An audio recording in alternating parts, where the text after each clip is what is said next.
Oke. Nah, kira-kira gimana sih Pak Eri untuk strategi terbaik biar kita tetap cuan di tengah-tengah market yang memang lagi volatile banget kayak gini nih? Biar tetap cuan gitu Pak. Gimana Pak?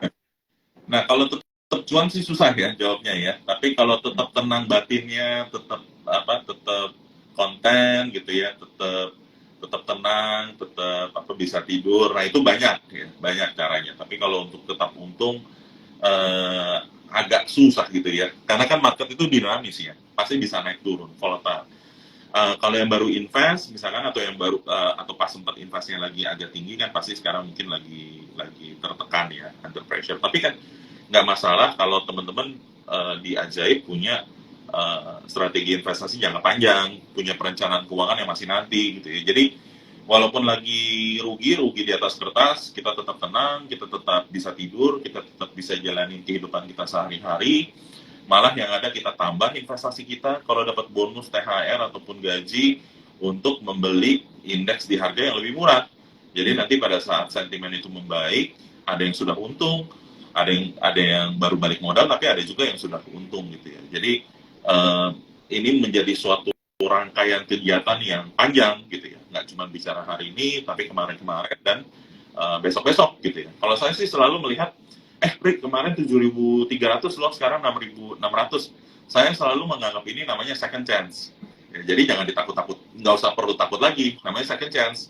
Soalnya waktu dari 66 ke 73 gitu ya, sebelumnya, kan kita merasa, ketinggalan. Nah sekarang dikasih 66, lagi malah, kok 66 ya gitu ya. Lagi 73, kok 73 ya, jadi banyakkan alasan gitu ya. Jadi yang paling penting tetap tenang, tetap konten itu adalah dengan cara investasinya terus menerus gitu ya. Jadi kemarin 75 beli nggak apa 73 gitu ya, 7.300. Kena nggak? Kena 73 nggak kena gitu ya.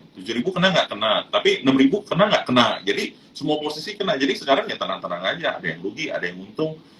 Selama saya nggak perlu cairkan hari ini, nggak jadi masalah karena investasi teman-teman di Ajaib kan apapun itu harusnya masih nanti lah gitu ya, apalagi masih muda-muda masih nanti gitu pakainya. Jadi uh, kita memanjangkan kegiatan investasi kita menjadi satu rangkaian, jangan hanya satu incidental point gitu ya, kecuali teman-teman yang ini ya Cisti yang full trader, nah itu beda lagi, tapi kan saya bukan trader jadi saya nggak berani nasehatin yang trader.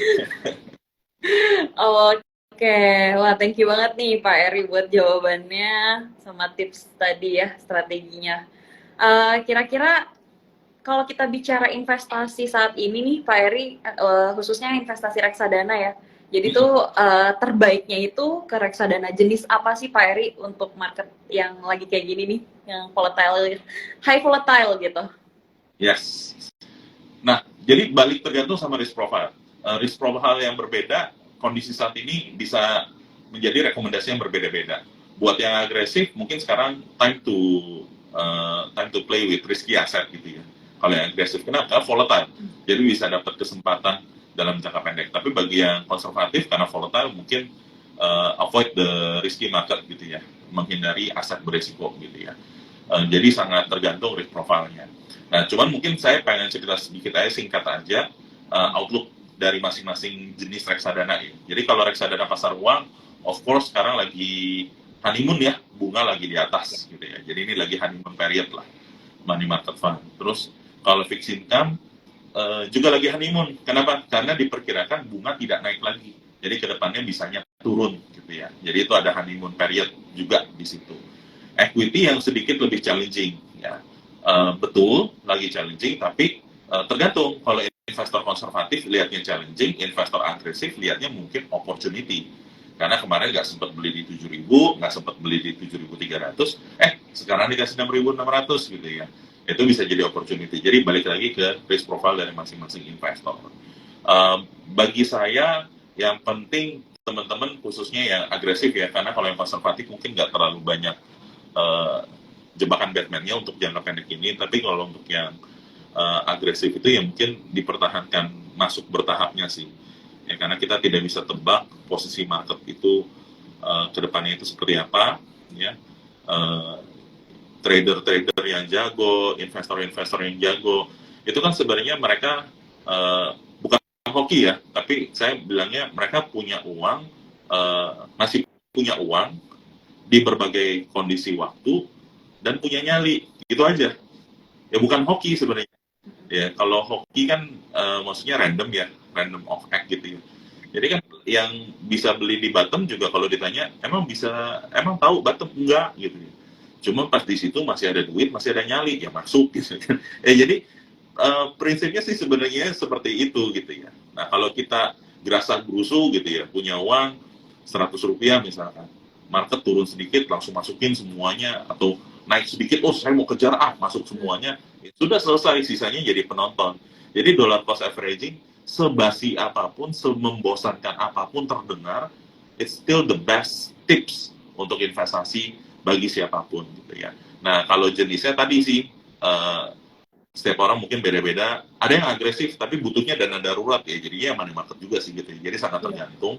Cuman saya supaya nggak penonton kecewa lah ya. Jadi saya kasih outlooknya nih. Ya kalau money market lagi honeymoon period lah, karena bunga lagi tinggi-tingginya. Kan kemarin-kemarin bunga di bawah gitu ya. Terus kalau bonds siklusnya sudah di atas, ya berarti sekarang udah mulai rally. Nanti ke depan mungkin akan lebih soften. Tapi mungkin kalau suku bunga dipotong, mungkin nanti akan rally lagi. Equity lebih challenging, tapi bisa jadi opportunity bagi investor yang risk profile-nya cocok, dananya nganggur, dan memang bersedia untuk pegang agak sedikit lama. Kurang lebih seperti itu, Cisti. Oke, thank you banget Pak Eri atas outlook-nya juga Pak. Thank you Pak. Nah ini kira-kira ada tips nggak Pak untuk screening memilih produk-produk reksadana? Karena biasanya gini, ini saya juga banyak dapat pertanyaan nih Pak.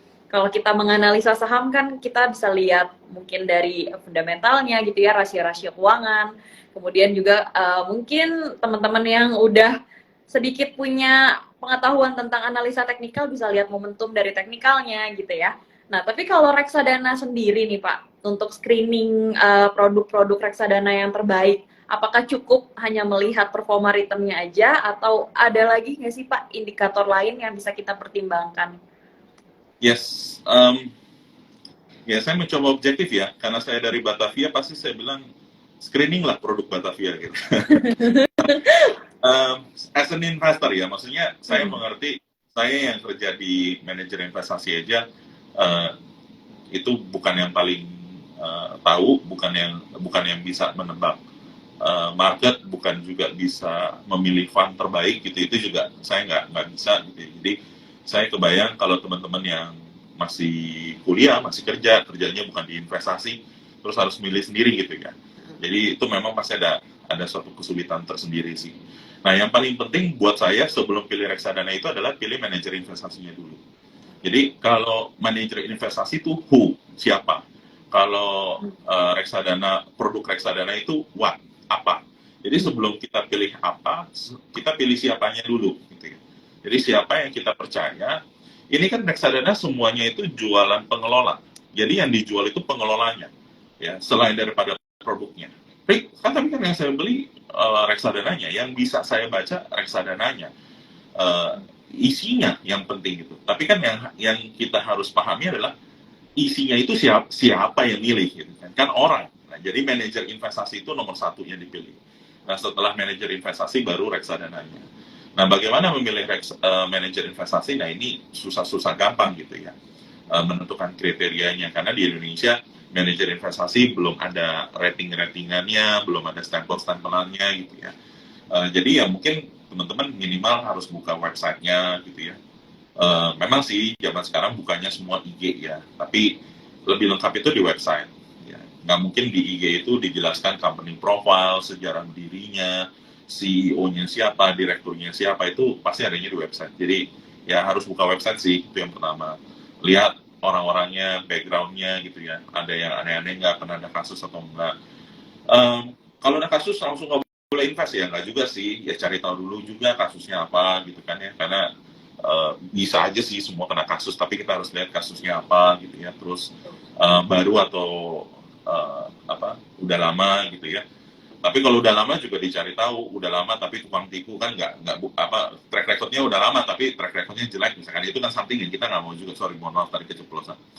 Track rekodnya pendek tapi clean gitu misalkan, ya boleh juga. Jadi teman-teman dilihat di situlah sambil ya ini nih kebetulan kalau diajak sama Ajaib gitu ya, lihat orangnya gitu ya.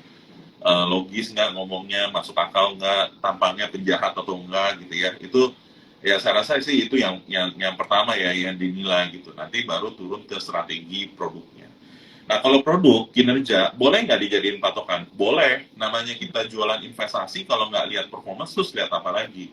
Nah, tapi yang kita harus ingat adalah what kind of performance yang kita cari. Itu pertama. Terus yang kedua, bagaimana cara performance itu didapatkan. Gitu ya. Jadi misalkan kalau indeksnya turun 10%, terus reksadananya naik 100% misalkan. Belum tentu salah, tapi kan udah pasti tidak invest di saham-saham yang besar atau saham-saham yang umum yang di IHSG. Kalau nggak gimana caranya dia bisa positif 100% IHSG-nya minusnya 10% gitu ya. Jadi kita juga harus logis dan reasonable gitu. Bukan cuma pokoknya saya maunya setinggi-tingginya regardless marketnya lagi kenapa. Nah, itu yang salah. Tapi melihat performance sebagai salah satu tolok ukur menurut saya wajar sekali. Kalau misalkan IHSG positif 20% terus dia minus 50% sendirian kan aneh juga gitu ya. Kenapa saya harus percaya kamu lagi ke depannya gitu. Jadi menurut saya paling penting itu ya performance sama benchmark jangan terlalu jauh. Boleh di atas, boleh di bawah. Yang penting bisa dijelaskan kenapa jadinya segitu gitu ya. Karena kalau misalkan terlalu lari-larian kan kita sebagai investor nggak bisa nebak. Kita lihat IHSG naik 20%, kita tenang-tenang tidur, ternyata fund kita minus 20%. Aneh banget gitu ya. Nah, kebalikannya juga ya, IHSG minus 20%, kita udah stres gitu. Begitu kita lihat fund kita naik 50%, itu harus curiga sih. Kalau yang itu bukan habit, itu curiga. Bukan berarti fund managernya doing something bad atau doing something wrong, tapi mungkin ada excessive risk yang ada di fund itu, yang kita nggak tahu as an investor. Gitu ya. Mungkin kita kurang jeli membacanya, ternyata dia tulis loh, dia itu mengambil strategi yang super agresif misalkan, gitu. Jadi bisa melawan arus gitu. Nah, kita sebagai investor harus tahu what kind of fund yang kita mauin. Nah, kalau kita sudah tahu, sudah pelajarin, ya kita sebagai investor ya harus konsekuen. Jangan mau turunnya nggak mau, naiknya doang maunya. Nggak ada fund seperti itu. Saya rasa seperti itu sih, Cisti. Oke. Ini Pak, saya kan perhatiin ya beberapa produk-produknya Batavia yang ada di kita ya Pak ya, di Ajaib. Terutama untuk yang jenisnya equity fund nih Pak, yang reksadana saham. Ya. Ini ada Batavia Dana Saham, returnnya luar biasa ya 38%. Kemudian Batavia Dana Saham Syariah, dan yang terakhir ada Batavia LQ45 yang plus ya Pak ya. Nah, ini bisa nggak sih Pak mungkin disebutkan gitu strategi pemilihan saham di dalam produk-produk reksadana sahamnya Batavia itu seperti apa? Misalnya mungkin menggunakan pendekatan top down approach atau bottom up gitu. Seperti apa sih Pak pemilihan sahamnya gitu? Oke, siap.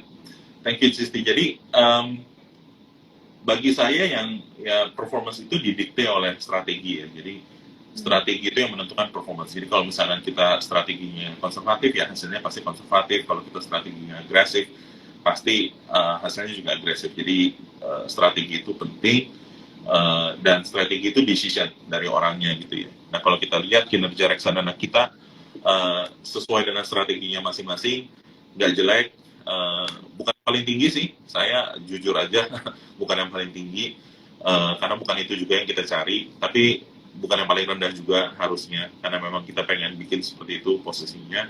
Nah strategi kita sendiri kalau fund manager rata-rata pasti ada top down-nya Cisti. Kenapa ada top down-nya? Karena reksadana saham minimal 80%-nya itu harus diinvestasikan di saham. Jadi kalau market lagi crash, kita nggak bisa kosongin sahamnya tinggal 10% aja atau tinggal 20% aja. Tetap minimal 80%-nya harus kita pegang dalam bentuk saham. Jadi otomatis kita pasti pakai top down ya, dari makro sektor emiten mau nggak mau. Nah tapi ada kondisi-kondisi tertentu top down itu efektivitasnya nggak terlalu tinggi karena marketnya divergence ya, terdivert, nggak seragam ya, nggak merata pergerakannya gitu, jadi sangat sporadis gitu ya. Kalau untuk menghadapi market yang sporadis ya bottom up. Nah, jadi bottom up ketemu sama top down gitu ya, di-combine untuk menghasilkan portofolio construction yang optimal, ya, tergantung sama kondisinya. Kalau ke tahun 2021, kita 2022, 2021, 2022, lepas COVID, itu bottom up aja. Itu top down aja. Karena merata, hampir semuanya naik, gitu ya. Karena kita recovery, keluar dari goa, gitu ya. Nah, tapi begitu sideways, gitu ya, bottom up lebih dominan, gitu ya. Begitu sideways, bottom up lebih dominan. Jadi kita cari winner-winner kecil, gitu. Karena winner-winner besar atau sektor-sektor winner tuh nggak ada. Adanya company yang winner, gitu. Jadi, ya, tapi bukan berarti makronya kita ignore. Kalau misalkan dia sektor batubara misalkan, di tengah penurunan harga, sejago-jagonya dia, pasti turun labanya. Nggak mungkin labanya naik. Ya, jadi, makro itu tetap penting. Karena kalau enggak, nanti kita cari jagoan di batubara, sejago-jagonya dia, labanya sih kemungkinan besar turun. Karena harganya turun dari $300 ke $160. How come dia bisa labanya naik? Jadi, itu tetap kita perhatikan.